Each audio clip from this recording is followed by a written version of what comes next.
నమస్కారం. శ్రీ గురుభ్యో నమః. మకర సంక్రాంతి వచ్చింది అంటే దాక్షిణాత్యులు, ముఖ్యంగా తెలుగు వాళ్ళు పెద్ద పండగని చాలా పెద్ద ఎత్తున చేసుకుంటారు. ఇది పెద్ద పండగ 3 రోజులు 4 రోజులు చేసుకుంటారు అనే ఉద్దేశంతో కాకుండా దీన్ని ధనుర్మాసం ప్రవేశించిన దగ్గర నుంచి, అంటే సూర్యుడు ధనుస్సు రాశిలో ప్రవేశించిన దగ్గర నుంచి మకర రాశిలో ప్రవేశించి దానిని దాటి వచ్చే వరకు ఉండేటటువంటి నెల రోజుల పాటు చేసుకునేటటువంటి పండుగ ఈ సంక్రాంతి. అంటే నెల రోజుల ధనుర్మాసం, దానికి కొసమెరుపుగా సంక్రాంతి. ఈ ధనుర్మాసం అంటే ఏమిటి? మనకి భారతీయులు చాంద్రమానాన్ని పాటిస్తాం. అంటే చంద్రుడిని అనుసరించి, చంద్ర కళలను అనుసరించి, పూర్ణిమ నాడు చంద్రుడు ఏ రాశిలో ఉంటాడో దాన్ని అనుసరించి ఆ నెలకు ఆ పేరు పెట్టడం. కానీ సౌరమానం కూడా ప్రత్యక్షంగా కంటికి కనపడుతూ ఉండేదే గనక సౌరమానాన్ని కూడా మనం పాటించుతూనే ఉంటాం. ఈ రెండింటికి మధ్య సమన్వయం కూడా చేస్తూ ఉంటాం. అది జ్యోతిషపరమైనటువంటి విషయాలు. ఈ సమన్వయం చేసే మాట అటు ఉంచినట్టయితే సౌరమానాన్ని అనుసరించి మనం చేసుకునేటటువంటి పండుగల్లో ప్రధానంగా చెప్పుకునేటటువంటిది మకర సంక్రమణం. ఈ మకర రాశిని సూర్యుడు సంక్రమించేటటువంటి రోజు మకర సంక్రమణం. దానికన్నా ముందు అంటే డిసెంబరు 15 లేక 16 తారీఖులు, అంటే 1-2 రోజులు తేడా వస్తూ ఉంటుంది. అప్పుడు సూర్యుడు ధనుస్సు రాశిలో ప్రవేశిస్తాడు. ఆ ధను రాశిలో ప్రవేశించిన రోజు నుంచి మకర రాశిలో ప్రవేశించే రోజు వరకు ఉండేటటువంటి ఒక నెల రోజుల్ని ధనుర్మాసం అంటారు.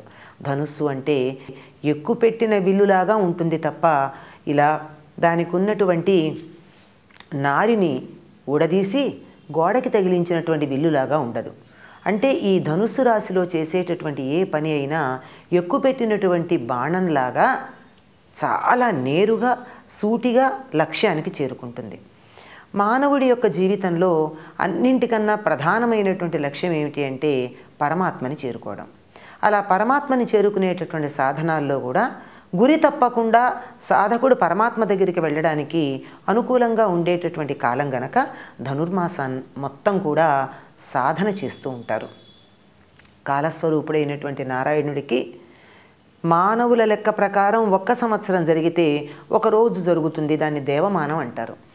ఆయన అలా దేవమానంలో ఆషాఢ శుద్ధ ఏకాదశి నాడు యోగనిద్రాముద్రితుడైతే, ఆ తరువాత కార్తీక శుద్ధ ఏకాదశి నాడు ఆయన లేస్తాడు. ఉత్థాన ఏకాదశి అని చెప్తారు.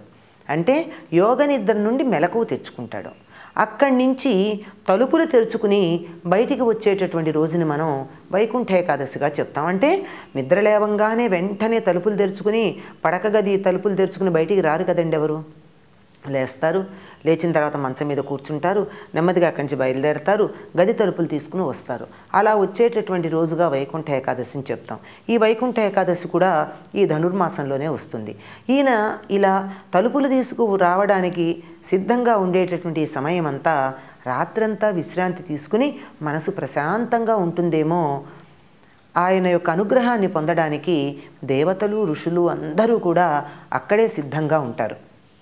కనుక ఈ సమయంలో విష్ణువుకి ఎవరు నమస్కరిస్తారో వారు సమస్తమైన దేవతలకి నమస్కరించినటువంటి ఫలితాన్ని పొందుతారు.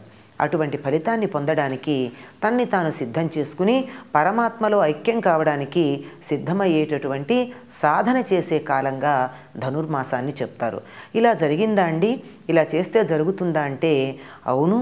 ఒక 1200 సంవత్సరాల క్రితం ఇక్కడ శ్రీవిల్లిపుత్తూరు అనబడేటటువంటి పేరు ఉన్న ఒక గ్రామంలో గోదాదేవి అనేటటువంటి ఒక బాలిక విష్ణుచిత్తుడు అనే విశిష్టాభిధానం కలిగినటువంటి ఒక విష్ణు భక్తుడికి లభించింది.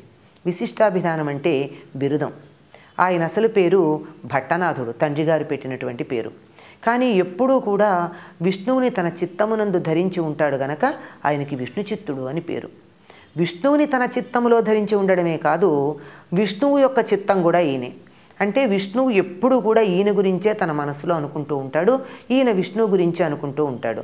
చిత్తము అంటే 5 ఇంద్రియాలు తనలో లీనమైపోయి ఉన్నటువంటి మానసిక స్థితిని చిత్తము అంటారు.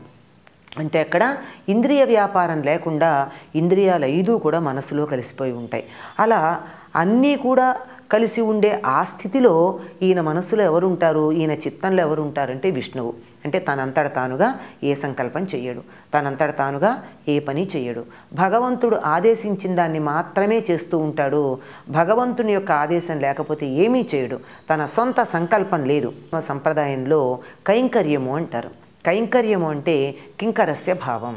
అంటే భగవంతుడు ఆదేశించినటువంటి పని చేసి తరువాత చేతులు కట్టుకుని కింకరోమి ఇది పృచ్ఛతః, ఇంకా నేనేం చేయను అని ప్రశ్నిస్తూ ఉండేటటువంటి వాడు కింకరుడు. అంటే తనంతట తాను చేయడనమాట.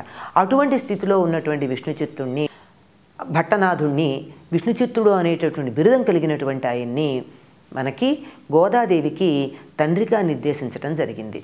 ఎలా జరిగింది అంటే, ఒకప్పుడు వైకుంఠంలో దేవతలందరూ మునులందరూ వచ్చి తన్ని సేవించుకుంటూ ఉన్న సమయంలో ఒకరు ప్రశ్నించారట, స్వామి మీకు అన్నింటికన్నా ఇష్టమైన కైంకర్యం ఏమిటి అని. అంటే విష్ణువు అన్నట్ట, నాకు పుష్ప కైంకర్యం చాలా ఇష్టం అన్నట్ట. అనగానే పక్కన ఉన్నటువంటి భూదేవి, అయ్యో అటువంటి సేవ నేను స్వామికి ఎప్పుడు చేసుకుంటాను అని అనుకుందిట మనసులో. అంతే, తథాస్తు అన్నట్ట స్వామి. ఆ వెంటనే ఆ భూదేవి ఈ విష్ణుచిత్తుడు గొప్పులు తవ్వుతూ ఉన్నటువంటి తులసి పొద మొదట్లో కనపడింది. ఈ విష్ణుచిత్తుడికి సుధాముడి కథ చాలా నచ్చింది చిన్నతనంలో. అంటే శ్రీకృష్ణుడు మధురానగరంలో ప్రవేశించినప్పుడు తనంతట తానుగా వెళ్ళి అనుగ్రహించినటువంటి మాలాకారుడు సుధాముడు. ఎవరైతే పూలమాలలు కట్టి స్వామిని సేవించుకుంటారో వాళ్ళ ఇంటికి స్వామి స్వయంగా వస్తాడు అని మనస్సులో పడి తాను కూడా ఆ విధంగానే స్వామిని సేవించుకోవాలని శ్రీవిల్లిపుత్తూరులో ఉన్నటువంటి వటపత్ర సాయిని పుష్పమాల కైంకర్యంతో ఆనందింపజేసేటటువంటి కార్యానికి పూనుకున్నాడు. మళ్ళీ ఈ పూలు ఎవరు పెంచినవి కాదు, తానే స్వయంగా నేలను తవ్వి మొక్కలు పాతి నీళ్లు పోసి ఆ మొక్కలకి పూలు పూస్తే ఆ పూలని ఎలా కోస్తాడు, ముక్కుకి గుడ్డ కట్టుకుని కోస్తాడు. ఎందుకంటే ఆ పూల వాసన తాను స్వీకరించకూడదనమాట. అందుకని అలా కోసి ఇంకా తూర్పు తెల్లవారకుండానే కోస్తాడు. తుమ్మెదలు వచ్చి ఒకవేళ పువ్వు మీద వాలితే పువ్వు ఎంగిలైపోతుందేమో, అందుకని ముక్కు గుడ్డ కట్టుకుని కోసి మరీ రకరకాలైనటువంటి మాలలు కట్టి స్వామిని అర్చించుకుంటూ, ఆయన వటపత్ర సాయి గనక తాను యశోదగా భావించుకుని ఆ కృష్ణుణ్ణి పిల్లవాడుగా భావించుకుని మాతృవాత్సల్యంతో కృష్ణుణ్ణి సేవించుకుంటూ ఉన్నాడు. అటువంటి విష్ణుచిత్తుడు స్వామి కైంకర్యం చేయడానికి వెడుతూ ఉంటే తులసి గుబురుల మధ్య ఒక పసిబిడ్డ కనపడిందిట. ఆయన ఆ పసిబిడ్డని చూసి భూదేవి తనకిచ్చింది అనే ఉద్దేశంతో గోదా అని పేరు పెట్టుకున్నట్ట. కానీ ఊళ్ళో వాళ్ళు ఏమన్నారు, ఈయన పూలదండలు స్వామికి అర్పిస్తూ ఉంటాడు గనక ఈ పసిపాపని కూడా దేవుడికి అర్పిస్తాడేమో, అందుకని కోదై అన్నట్ట. తమిళ భాషలో కోదై అంటే పూలమాల అని అర్థం. భగవంతుడికి అర్పించుకుంటూ ఆమెను భగవంతుడు తమ ఇంట ఉంచినటువంటి నిదానంగా దాచిపెట్టినటువంటి సొమ్ములాగా పెంచుకుంటూ ఉన్నట్ట. ఈవిడ కూడా ఆ స్వామి మీద భక్తితోనే దేవాలయంలోనే తన సమయాన్నంతా ఆటపాటలతో గడిపేదిట. చిన్నతనం అంతా బాగానే గడిచిపోయింది. తండ్రి నుండి వైష్ణవ సంప్రదాయానికి సంబంధించిన జ్ఞానమంతా లభ్యమైంది. భగవద్భక్తి బాగా కుదురుగా ఉంది. ఈ సమయంలో యుక్త వయసు వచ్చింది. యుక్త వయసు వచ్చిన తర్వాత వచ్చినటువంటి ధనుర్మాసానికి ప్రారంభం రోజున ఈవిడ గుడిలోకి వెళ్ళి స్వామిని చూస్తే స్వామి గురించి మధుర భావం కలిగింది. అంతవరకు లేదు. అంతవరకు గుళ్ళో దేవుడు, తాను భక్తురాలు. ఈ మధుర భావం కలగంగానే ఆవిడకి అనిపించిందిట, నా మనస్సరసి చూడా నాది కాదు, భావంబు నాది కాదు, ఇల్లు పల్లెపట్టు ఇవి నావి కావు అని అనిపించిందిట. తాను అసలు తను కానే కాదు. మరెవరు వీళ్ళంతా? ఈ ఊరంతా నందవ్రజము, నా తండ్రి నందుడు, మా అమ్మేమో యశోద అనేటటువంటి భావం కలిగిందిట. ఈ భావంతోనే తనకు కలిగినటువంటి ఈ భావాన్ని తన సఖులకు చెప్తూ ప్రతిరోజు వాళ్ళందరినీ నిద్రలేపుకుని స్నానం చేయడానికి రమ్మని పిలుస్తూ ఉంది. ఈవిడికి ఇంతకు ముందే ప్రాచీన తమిళ సంప్రదాయంలో పావై అనేటటువంటి ఒక పద్ధతి కవితా రీతి ఉంది. ఆ కవితా రీతిలో రచనలు చేయడం అలవాటైంది. 143 పాసురాలు రచించింది ఆవిడ పావై పద్ధతిలో. వాటిని నాచ్యార్ తిరుముజి అనే పేరుతో పిలుస్తూ ఉంటారు. అంటే భగవంతుడి నుంచి తాను దూరమైనప్పుడు భక్తుడు ఎటువంటి విరహ వేదన పొందుతాడో భగవద్విరహం, దాన్నంతా రకరకాలైనటువంటి భావాల సముచ్చయంగా ఆవిడ రచన చేసింది. అందులో కోకిళ్ళని నిందిస్తుంది. తనకి కృష్ణుడికి వివాహం అయినట్టు కల వచ్చిందని చెప్పి 10 పాసురాలు చెప్తుంది. వాటినే మనకి అన్ని తమిళ సంప్రదాయంలో వివాహం జరిగేటప్పుడు తప్పనిసరిగా ఆ పాసురాలని కొబ్బరి బొండాలు దొర్లిస్తూ చదువుతూ ఉంటారు. అలాగే కోకిలల్ని, పువ్వుల్ని, చంద్రుణ్ణి నిందిస్తూ విరహానికి సంబంధించినటువంటివన్నీ అన్నమాట. అలా చెప్పి విరహవేదనతో ఉన్నటువంటి ఈవిడ తనకున్నటువంటి ఈ విరహంతో తాను భగవంతుణ్ణి చేరుకోవడానికి తగినటువంటి వ్రతం తండ్రి నుంచి ఉపదేశం పొందింది. అంటే ప్రత్యేకంగా ఈ మాట అడిగినట్టుగా కాకుండా ఇంతకుముందు ఎవరైనా చరిత్రలో మానవకాంత భగవంతుణ్ణి వివాహం చేసుకున్న ఘట్టం ఉందా అని అడిగింది. పాపం విష్ణుచిత్తుడు అమాయకుడు, కూతురు ఏ ఉద్దేశంతో అడిగిందో ఆయనకేం తెలుసు. అలా ఎందుకు లేదమ్మా, కొన్ని వేల సంవత్సరాల క్రితం శ్రీకృష్ణుడు ఉన్నాడు కదా, ఆ శ్రీకృష్ణుణ్ణి తమ అధినాథుడుగా కోరి నందవ్రజంలో ఉన్నటువంటి గోపికలందరూ చక్కగా ఆ వ్రతం చేశారు, కాత్యాయని వ్రతం. అప్పుడు వారందరికీ కృష్ణుడు ప్రాణనాథుడయ్యాడు అని చెప్పారు. వ్రతం ఎట్లా చేయాలి ఏమో, ఆ వ్రతాన్నంతా కృష్ణుడే చెప్పాడు, కావలసిన వస్తువులు కూడా ఆయనే కూర్చిపెట్టాడు, వ్రతం కూడా దగ్గరుండి ఆయనే చేయించాడు వాళ్ళ చేత. కానీ మనకి తెలిసింది ఏమిటంటే వారంతా తెల్లవారుజామున వెళ్ళి నదీ స్నానం చేశారు, అంతవరకే తెలుసు. ఆ తరువాత కాత్యాయని దేవిని ప్రార్థించారు అని చెప్తాడు. అయితే నేను ఆ వ్రత స్నానమే చేస్తాను, స్నానవ్రతమే చేస్తాను అని చెప్పి తాను చేస్తూ, పైగా అక్కడ వాళ్ళు ఒక్కళ్ళు చేయలేదు, బోల్డ్ మంది కలిసి చేశారు. అంటే కలిసి చేయడం అన్నదే ఎప్పుడూ కూడా ఎక్కువ ఫలితాన్ని ఇస్తుంది.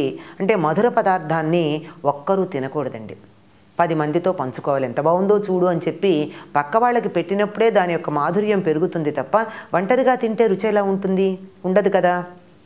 కనుక 10 మందితో కలిసి ఆ భగవద్ అనుభూతిని పొందాలి అని చెప్పి తన గ్రామంలో ఉన్నటువంటి తన అందరినీ గోపికలు అనుకుంది కదా, గోపికల్లాగా భావించుకుని వాళ్ళందరినీ కూడా స్నానం చేయడానికి రమ్మని చెబుతూ ఈ నెల రోజులు వాళ్ళని నిద్ర మేల్కొల్పింది. నిద్ర మేల్కొల్పడం ఏమిటండి, మేల్కొల్పకపోతే లేవరా, స్నానం చేయమంటోంది. స్నానం చేయడానికి ముందు చక్కగా అలంకరించుకుని పెడదామంది, పూలు పెట్టుకుని పెడదామని అంది. ఎవరన్నా అలంకరించుకున్న తర్వాత స్నానం చేస్తారా అంటే ఇక్కడ ఈ అలంకారాలు పువ్వులు ఏమిటి అంటే, పువ్వులేమో మనకి పూజలో చెప్పేటప్పుడు మనసు ఒక పుష్పం, ఇంద్రియాలు ఒక పుష్పం అని దయ, శాంతి ఇవి పుష్పాలని చెప్తారే, ఇటువంటివన్నీ మనం అలంకరించుకోవాలి. సద్గుణాలని పెంపొందించుకోవడమే నగలు అనే అర్థంలో. పైగా ఈ వ్రతానికి సంబంధించినటువంటి నియమాలు చెప్తుంది. మేము నెయ్యున్నోం, నెయ్యి తినము, పాలున్నోం, పాలు తినము ఈ నెల రోజులు కూడా. ఎందుకంటే గొల్లపల్లెలో ఉన్నటువంటి పాలు, పెరుగు అన్నీ స్వామికి మాత్రమే సమర్పించినవి తప్ప మనం తీసుకోవడానికి వీల్లేదు. కాటుక పెట్టుకోము, పువ్వులు పెట్టుకోము. ఎందుకు కాటుక పెట్టుకుంటే స్వామిని చూడ్డంలో కాటుక పరడ్డం పడుతుందేమో. పూలు ఎందుకు పెట్టుకోము, ఇక్కడ ఉన్నటువంటి పూలన్నీ స్వామికి స్వామి సేవకు పనికొచ్చేవే తప్ప మాకు వ్యక్తిగతమైనటువంటి భోగానికి సంబంధించినటువంటివి కావు. ఇంకా ఎంత మంచి నియమాలు చెప్తుందండి. మేము పెద్దలు చెప్పిన మార్గంలో నడుస్తాం, వద్దన్నటువంటి పనులు చెయ్యము, చెడ్డ పనులు చేయము, చెడ్డ మాటలు మాట్లాడము అంది. ఏ వ్రతంలో అయినా తప్పనిసరిగా ఉండవలసినటువంటి నియమాలు ఇవి. అబద్ధాలాడి, తప్పు పనులు చేసి, ఇతరులను నిందించి, కోపం తెచ్చుకుని, అసూయ తెచ్చుకుని, మాత్సర్యం తెచ్చుకుని, ఇటువంటి గుణాలు ఉన్నటువంటి స్థితిలో గనక మనం వ్రతం చేసినట్టయితే వ్రతానికి ఫలితం దక్కదు. ఇలా తాను వ్రతం చేస్తూ గోపికలందరినీ ఒక్కొక్కరిని గోపికలుగా భావించుకున్న తన చెల్లులందరినీ నిద్రలేపుతూ నెల రోజుల పాటు స్నానవ్రతం అనేటటువంటి దాన్ని ఈవిడ చేయడం జరిగింది. మొదటి 5 పాసురాల్లోనూ ఈ వ్రత నియమాలు ఉంటాయి. వ్రతం ఎందుకు చేస్తున్నామన్న ఫలితం కూడా ఉంటుంది. మేం చేసేటటువంటి వ్రతం లోకానికంతా శుభం కలిగిస్తుంది. ఆ రోజుల్లో ద్వాపరయుగం చివరిలో గోపికలు చేసేప్పుడు ఏం చెప్పారు, మేము చేసేటటువంటి ఈ వ్రతం వల్ల వానలు పడాలని పర్జన్యదేవుణ్ణి అంటే మేఘుణ్ణి ప్రార్థిస్తున్నామని చెప్పారు. ఈవిడ కూడా అలాగే మేఘుణ్ణి ప్రార్థిస్తున్నాను అని చెప్తుంది. మేమందరం కలిసి ఈ వ్రతాలు చేస్తే మేఘుడు బాగా వర్షిస్తాడు, ఆ వర్షించిన తర్వాత వరిచేలు అద్భుతంగా పండుతాయి, ఆ వరిచేల పక్కన ఉండేటటువంటి బోదెల కాలవల్లో ఉన్నటువంటి ఎర్ర కలువలు అందంగా వికసిస్తాయి, వాటిలో విహారం చేసేటటువంటి చేపలు పైకి ఎగురుతూ ఎంతో అందాన్ని కలిగి ఉంటాయి, ఆ పక్కనే కొంగలు కూడా ఉంటాయి అని చెప్తూ అక్కడ ఉన్నటువంటి ప్రకృతి సౌందర్యాన్ని వర్ణిస్తూ ఇంత అందమైనటువంటి ప్రకృతి ఉండాలి అంటే తప్పనిసరిగా వానలు పడాలి, ఆ వానల కోసం మేము వ్రతం చేస్తున్నామని చెప్తారు. ఆ తర్వాత 10 పాసురాల్లో తమతో పాటు కలిసి రానటువంటి 10 మంది చెల్లుల్ని నిద్ర లేపుతుంది. అంతే అందరినీ కలుపుకు వెళ్ళడం అనేటటువంటి ఒక సంఘీభావం కనపడుతోంది. ఈ చెల్లులందరూ ఏం చెప్తారంటే శ్రీ వైష్ణవ సంప్రదాయానికి సంబంధించినటువంటి పండితులు చెప్పేది ఏమిటంటే ఈ 10 మంది ఆళ్వార్లకు సంబంధించినటువంటి విశేషాలు ఇందులో ఉన్నాయి అని. మరి 12 మంది కదండి ఆళ్వార్లు, 10 ఎందుకంటారు? ఇద్దరు ఇక్కడే ఉన్నారు, ఒకరు విష్ణుచిత్తుడు, ఒకరు గోదాదేవి.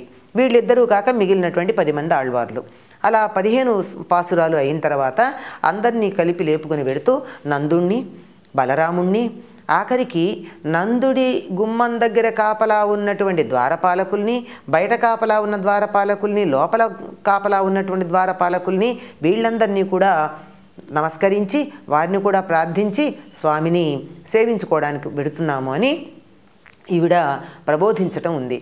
ఆ తరువాత నీల యొక్క వక్షస్థలం మీద హాయిగా నిద్రపోతూ ఉన్నటువంటి కృష్ణుడిని నిద్రలేపుతారు. నీల శ్రీకృష్ణుడికి మేనత్త కూతురు. ఆ మేనత్త కూతుర్ని 7 వృషభాలతో గెలిచి దేవి ఇక్కడ మేనమామల ఇంట్లోకి వచ్చింది గనక ఇక్కడ మరింత చనువుగా ఉంటుంది, చాలా ఇష్టమైనదిగా చెప్పుకుంటారు. ఆవిడ్నే నప్పిన అనేటటువంటి పేరుతో తమిళంలో పిలుచుకుంటారు. చాలా అందంగా ఉండేటటువంటి గారాబాల పిల్ల అనేటటువంటి అర్థంతో ఇలా వ్రతమంతా చేసుకుంటూ 30వ నాడు వచ్చేటప్పటికల్లా గోదాదేవికి రంగనాథుడికి కళ్యాణం జరుగుతుంది. ఇదెట్లా జరుగుతుంది? భగవంతుణ్ణి నేను వివాహం చేసుకుంటాను అంటే ఆ తండ్రి ఏం చెప్పాలో తెలియలేదు. ఎవరిని చేసుకుంటావమ్మా, ఇక్కడ పిల్లవాడు కదా వటపత్రసాయి అని అడుగుతాడు. ఇంకేం చెప్పగలడు ఆయన? అసలు మానవులకి దైవానికి వివాహం ఏమిటి అనే సందేహం ఉండనే ఉంది. అలా అనుకుంటున్నప్పుడు ఈ మాట అంటే నేను నాకు నచ్చిన రూపాన్ని వివాహం చేసుకుంటానన్నప్పుడు 108 దివ్య తిరుపతుల్లో ఉన్నటువంటి విష్ణువు యొక్క అవతారాల గురించి, స్వరూపాన్ని గురించి మొత్తం అంతా ఆయన చెప్పుకుంటూ వస్తాడు. వాటిల్లో శ్రీరంగంలో ఉన్నటువంటి రంగనాథుడంటే గోదాదేవి ఇష్టపడుతుంది. ముందు కాదంటాడు. ఆ తరువాత తప్పనిసరి అయి కుమార్తె కోరికని కాదనలేక రంగనాథుడికిచ్చి వివాహం చేయడానికి సిద్ధపడతాడు. దానికోసం దేవతలందరినీ ధ్యాన మార్గంలో పిలుచుకుని వస్తాడు. ఎందుకంటే తన పక్షాన చాలామంది ఉన్నారు. రంగనాథుడి పక్షాన ఎవరున్నారు? కనీసం స్నాతకం చేసుకోవడానికి పక్కన ఎవరైనా కూర్చుని ఉండాలి కదా. ఆయన పక్షాన ఆయన గురించి మాట్లాడేవాళ్ళు ఉండాలి కదా, పౌరోహిత్యం చేసేవాళ్ళు ఉండాలి కదా, వశిష్ఠులు ఉండాలి కదా. అందుకోసం అని చెప్పి సప్తర్షుల్ని, దేవతల్ని, పార్వతీదేవిని, శివుణ్ణి స్నాతకం పేట్ల మీద కూర్చోమని పిలిచి ఇంకా దేవతలందరినీ పిలుచుకొస్తే వారందరూ రంగనాథుడి పక్షాన ఉన్నారు. గోదాదేవి పక్షాన శ్రీవిల్లిపుత్తూరులో ఉన్నటువంటి గ్రామ ప్రజలందరూ ఉన్నారు, భక్తజనాభులందరూ ఉన్నారు. గోదాదేవిని రంగనాథుడికి ఇచ్చి కళ్యాణం చేయించాడు. అంటాడు, ఏటా నేను గుడిలో ఉన్నటువంటి బొమ్మలకి కళ్యాణం చేయించాను, ఇప్పుడు ఎలా చేస్తాను? నువ్వు ఒక విగ్రహానికి నా కూతురికి కళ్యాణం చేయడం ఎలా కుదురుతుంది అంటే అన్నీ జరుగుతాయిలేమ్మని చెప్పి పెరియాళ్ళవారికి శ్రీకృష్ణుడు చెప్పాడు. ఎందుకంటే ఆయనతో ఆయన ఎప్పుడు మాట్లాడతాడు. ఆయన మొట్టమొదట పాండ్యరాజు సభకి వెళ్ళమని చెప్పి అక్కడ పాండిత్య ప్రకర్ష కలిగేటట్టుగా చేసి సభలో అందరినీ గెలిచేట్టుగా చేసినటువంటిది కూడా ఈ స్వామి గనక అక్కడ ఉన్నటువంటి బంగారు కంకణం వచ్చేట్టుగా చేసింది ఆయనే గనక అక్కడ గెలిచినప్పుడు ఆయనకి బోరుడు ధనం ఇచ్చారు. చిలుకను ఒకదాన్ని ఇచ్చారు, పచ్చల చిలుకను ఒకదాన్ని, చేతికి ఒక కంకణం ఇచ్చాడు, రత్నాల రాసులు ఇస్తే ఆ ధనమంతా తెచ్చి విల్లిపుత్తూరులో ఉన్నటువంటి దేవాలయ రాజగోపురాన్ని అద్భుతంగా నిర్మాణం చేయించాడు. తన కోసమే ఉంచుకోలే. ఈయన ఈ పట్టపుటేనుగు మీద ఊరేగిస్తూ ఉన్నప్పుడు అక్కడ తన భక్తుడు ఇంత గొప్ప వైభవాన్ని పొందుతున్నాడని ఆ విష్ణువు పైనుంచి చూస్తే కనపడంగానే ఆయనకి పూజ చేయాలి కదా. ఏం చేస్తాను, దగ్గర పూలు లేకపోతే రత్నాలు విసిరి మరి ఆయనకి పూజ చేసి నీకు శుభమగుగాక, నీకు మంగళమగుగాక అని చెప్పి ఆయనకి మంగళాశాసనం చేశాడు. అప్పుడే ఆయన్ని ఏమన్నారు అంటే పెరియాళ్వారు అన్నారు. పెద్ద ఆళ్వారు. దేవుడికే మంగళాశాసనం చేయగలిగినంతటి పెద్దవాడు అని చెప్పడం జరిగింది. అప్పుడే ఆయన పాడినటువంటి పాసురాలకి పల్లాండు పల్లాండు అని చెప్పి, అంటే నీకు శుభమొగ్గాక అని చెప్పినటువంటివి. అటువంటి విష్ణు చిత్తుడు ఆయనతో మాట్లాడతాడు గనక నీకెందుకు, నీ పని నువ్వు చెయ్యి, తర్వాత కావాల్సింది నేను చూసుకుంటానన్నాడు కృష్ణుడు. అలాగే రంగనాథుడి విగ్రహానికి గోదాదేవికి సశరీరంగా మానవ శరీరంతో ఉన్నటువంటి గోదాదేవికి కళ్యాణం చేసిన వెంటనే గోద ఆ రంగనాథుడిలో లీనమైపోయింది అని అక్కడ ఉన్నటువంటి వారందరూ ప్రత్యక్షంగా చూశారు. అంటే దేవుడి విగ్రహంలో ఒక మానవ కాంత లీనమవడం అనేటటువంటి దృశ్యం, అపురూపమైనటువంటి దృశ్యం కనీసం 1200 సంవత్సరాల క్రితం భారతదేశంలో జరిగింది. లేదండి ఇది 8వ శతాబ్దం కాదు 1వ శతాబ్దం అని చెప్పేవాళ్ళు కూడా ఉన్నారు. అట్లయితే 2000 సంవత్సరాలు ఎంతైనా కానివ్వండి, ఇక్కడే కొన్ని వేల సంవత్సరాల మధ్యలో జరిగినటువంటి అద్భుతమైనటువంటి ఇతివృత్తం. ఈ కళ్యాణం జరిగింది ఎప్పుడంటే మకర సంక్రమణానికి ముందు రోజైనటువంటి భోగినాడు. ఈ భోగినాడే గోదా కళ్యాణం నిర్వర్తించి అందరూ కూడా తమని తాము ధన్యులుగా చేసుకుంటారు. అసలు ఈ గోదా ఏమిటి, కళ్యాణం ఏమిటి? జీవులందరూ కళ్యాణం నిర్వర్తించి అందరూ కూడా తమని తాము ధన్యులుగా చేసుకుంటారు. అసలు ఈ గోదా ఏమిటి, కళ్యాణం ఏమిటి? భగవంతుడు ఒక్కడే పరమపురుషుడు. జీవులందరూ కూడా ప్రకృతి యొక్క విలాసాలు. ప్రకృతి అంతా స్త్రీతత్వం గనక మనకు కనపడేటటువంటి జీవులందరూ స్త్రీలే. ఈ స్త్రీలందరూ చిట్ట చివరికి భగవంతుణ్ణి చేరుకోవాల్సిందే. ఆ పరమాత్ముడికి జీవాత్మ దరిచేరి ఆ పరమాత్ముడిలో లీనమవటమే గోదా కళ్యాణంగా చెప్పబడుతూ ఉంది. అంటే పరమాత్మ జీవాత్మల ఐక్యానుసంధానం జరిగినటువంటి రోజు భోగిగా మనం చెప్పుకుంటూ ఉంటాం. అటువంటి భోగి ఎందుకింత ప్రశస్తి కలిగింది? ఈ విషయాలని తరువాతి భాగంలో తెలుసుకుందాం. స్వస్తి.